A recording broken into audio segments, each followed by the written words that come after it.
Well, Valentine's Day is tomorrow, and this week we're diving into all things love. And when things are going well in a relationship, many couples start talking about moving in together or, say, sharing in big financial commitments. But there's always that lingering worry. What if the relationship falls apart? Well, to mitigate that concern, some couples choose to sign prenuptials or cohabitation agreements.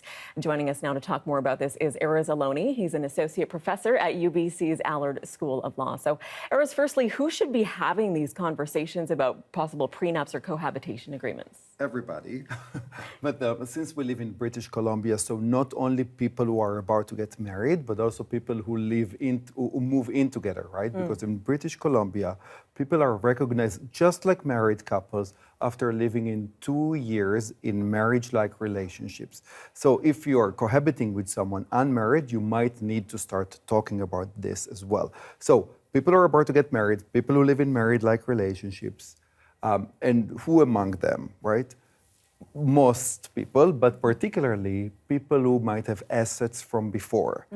Assets from before the relationship began, like inheritance, for example, are excluded property. They're not part of the dividing of the family property that is divided. However, the appreciation during the relationship is dividable. So you want to make, if you don't want to share that with your partner, you want to address that. Another group is primary caregivers. So if you're, the mother, the person who's doing much of the care work and housework and making career sacrifices, etc., and that's going to hurt your savings, your progress in work, you might want to assure in advance that you're going to get spousal support. Right. Finally, couples who are more egalitarians and don't want to have these regular default rules. So, for example, say same-sex couples who traditionally are more likely to divide their housework and care work more equally than others. Or elderly couples who maybe it's their, second important relationship and they're concerned that there's something will happen to the inheritance. All those people are mainly, but I think all of us should think about those issues. Very important topics, no matter how awkward. And with the cost of living here in BC especially so high, let's talk about couples in this province who are moving in together. What should they know before making that big move to essentially become common law? So, I once did a study a few years ago. I interviewed 30 couples who live in unmarried relationships here in BC, and I've asked her, do you know that you are recognized as spouses? Most of them did not know. Others thought that it's a mandatory thing, so you can't opt out. So what people should know before they move in together is that after living 2 years continuously in married-like relationships, they're just like spouses.